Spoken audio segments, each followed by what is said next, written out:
এই পাওয়া যায় কিন্তু তোমার তাড়াতাড়ি করো। আর বড় খারাপকে বড় বেলা 5,000 টাকা এরকম গরিব আরো 500 টাকা হবে না 500 টাকা মানবো না দেখো নজর বলে 1000 টাকা দিই আপনারা তাহলে 5,500 টাকা নিয়ে নেব আরে ভাই ছাড়ে ওগুলো মানবো না বুঝেন নাকি আপনারা অন্য ছাড় দিলাম ভাই গরিব মানুষ আমরা একবার গরিব যা আর 200 টাকা অন্য সময় দিয়ে দিবি মাল যা মাল নেবো 5,500 টাকা নিয়ে নেবো এই 15 টাকা আর মাল নেন নাকি না নেন না বাবা আমি গাড়িতে নাম্বার নেবো যা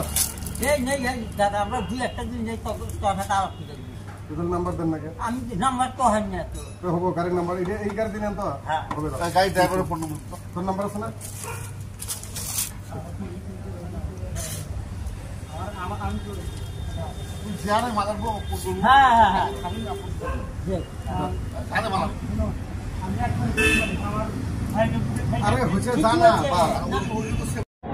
হয় আপোনালোকে ইতিমধ্যে এটা ভিডিঅ' আপোনালোকেও পাইছে যে যি সময়ত অসম চৰকাৰৰ গৃহ বিভাগে কৈ থাকে স্বচ্ছ আৰু নিকাৰ কথা ঠিক সেই সময়তে অসম আৰক্ষী নাক কাণ কাটি নয়াহাট আৰক্ষী চকীৰ এজন কনিষ্টবলে যিজন বিমন্দ্ৰ আপোনাৰ বৰ্মন সেই কাঠৰ 2 নম্বৰী কাঠৰ গাড়ীৰ পৰা অবৈধ কাঠৰ পৰা ধন সংগ্ৰহ কৰাৰ এটা ভিডিঅ' ইতিমধ্যে ভাইৰাল হৈ পৰিছে আৰু ভিডিঅ'টোত সেই কনিষ্টবলজনে কৈছে যে আমাৰ বড় ছাৰ মানে কি আপোনাৰ ডাঙৰ ছাৰক পইচা যোগান ধৰিব লাগে বুলি আৰু সেইখিনিত যিখিনি সেই 2 নম্বৰী কৰা ব্যক্তিজনে দিব বিচাৰিছে সেইখিনিত তাৰ কাম নহয় বুলি কৈছে গতিকে আমি দাবী উত্থাপন কৰিছোঁ যে যি সময়ত মুকলিভাৱে ধন সংগ্ৰহ কৰাৰ এটা ভিডিঅ' সামাজিক মাধ্যমত ভাইৰাল হৈ পৰিছে আৰু ভিডিঅ'ত কোনজন ছাৰৰ কথা কোৱা হৈছিল আৰু কি কাৰণত সেই 2 নম্বৰী গাড়ীৰ পৰা টকা লোৱা হ'ল ইয়াৰ ওপৰত এটা ইনভেষ্টিগেশ্যন হ'ব লাগে আৰু আটাইতকৈ গুৰুত্বপূৰ্ণ বিষয়টো হৈছে যে যি সময়ত মুখ্যমন্ত্ৰী ডক্টৰ হিমন্ত বিশ্ব শৰ্মাই কৈ থাকে যে অসম আৰক্ষীয়ে ভালদৰে কাম কৰিব লাগে নিকা আৰু স্বচ্ছভাৱে ঠিক সেই সময়তে কেনেকৈ এই কনিষ্টবলজনে মুকলিভাৱে টকা ল'বলৈ সাহস কৰিলে গতিকে আমি দাবী উত্থাপন কৰিছোঁ যে কোন বিষয়া জড়িত থাকি এই মুকলিভাৱে ধন সংগ্ৰহত নামি পৰিছে ইয়াৰ ওপৰত এটা তদন্ত হ'ব লাগে আৰু বিষয়াজনক অতি সোনকালে তদন্তৰ আওতাত আনিব লাগে আৰু যিজন কনিষ্টবলে সেই বিষয়াৰ কথা কৈ টকা ধন সংগ্ৰহ কৰিছে সেই কনিষ্টবলক অতি শীঘ্ৰে চাকৰিৰ পৰা বৰখাস্ত কৰি দৃষ্টান্তমূলক শাস্তি দিবৰ বাবে আমি অসম লোক সংগ্ৰাম পৰিষদে দাবী উত্থাপন কৰিছোঁ অসম আৰক্ষীক স্মাৰ্ট আৰক্ষী বুলি কোৱা হৈছে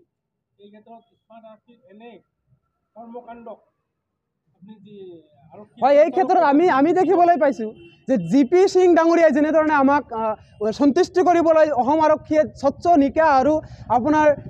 জনহিত জনসেৱাতে কাম কৰিবলৈ আহ্বান জনাইছে ঠিক সেই সময়তে কিন্তু দেখিবলৈ পাইছোঁ অসম আৰক্ষীৰ নাক কাণ কাটি বিভিন্ন সময়ত বিভিন্নজনে যদি ধন সংগ্ৰহ কৰি লাগি পৰিছে কিন্তু এতিয়া দেখিবলৈ পাইছোঁ সামান্য এটা কাঠৰ 2 নম্বৰী কাঠৰ গাড়ীৰ পৰাও আৰক্ষীয়ে ধন সংগ্ৰহ কৰিবলৈ লাগি পৰিছে ইয়াৰ দ্বাৰা এইটোৱে নেকি যে অসম আৰক্ষীয়ে কোনোবা কনিষ্টবলৰ জৰিয়তে আইচি গৰাকীয়ে ধন সংগ্ৰহ কৰি কোনোবা এছপিক দিয়ে নেকি এছপিয়ে আকৌ কোনোবা ডাঙৰ বিষয়া মহলাক দিয়ে নেকি এয়া আমাৰ এতিয়া সন্দেহ বুজিছে গতিকে আমি অসম লোক সংগ্ৰাম পৰিষদে দাবী উত্থাপন কৰিছোঁ যদিহে সেয়া নহয় তেনেহ'লে কোনজন বিষয়াৰ জৰিয়তে এই কনিষ্টবলজনে ধন সংগ্ৰহ কৰিবলৈ সাহস কৰিলে গতিকে এই যিজন বিমন্দ্ৰ আপোনাৰ বৰ্মন সেই তাৰ ওপৰত এটা ইনভেষ্টিগেশ্যন হ'ব লাগে বুলি আমি দাবী উত্থাপন কৰিছোঁ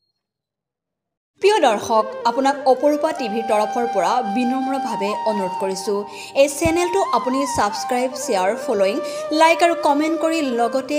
কাষতে থকা বেল আইকনটো ক্লিক কৰি আমাক আপুনি সহায় কৰে যেন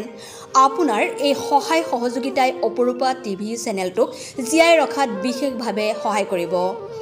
যদি আপুনি অপৰূপা টিভি চেনেলটোক ফেচবুক ইউটিউব বা ইনষ্টাগ্ৰামত সদায় চাব বিচাৰে তেন্তে আপুনি আজিয়ে এতিয়াই চেনেলটো ফলোইং ছাবস্ক্ৰাইব আৰু লাইক কৰি ওচৰতে থকা বেল আইকনটো বজাই দিয়ক আৰু অপৰূপা টিভিক সদায় উপভোগ কৰক আপোনালোকৰ মৰম আৰু আশীৰ্বাদে অপৰূপা টিভিক আগুৱাই যোৱাত যথেষ্ট সহায় কৰিব আমি সদায় প্ৰতিশ্ৰুতিবদ্ধ ৰাইজৰ পক্ষত থাকি ৰাইজৰ হকে আৰু সমাজৰ উন্নতিৰ হকে কাম কৰি যাম বিশেষ জানিব লগা থাকিলে প্ৰিন্স কাশ্যপ পৰিচালন সঞ্চালক তথা মুখ্য সম্পাদক অপৰূপা টিভি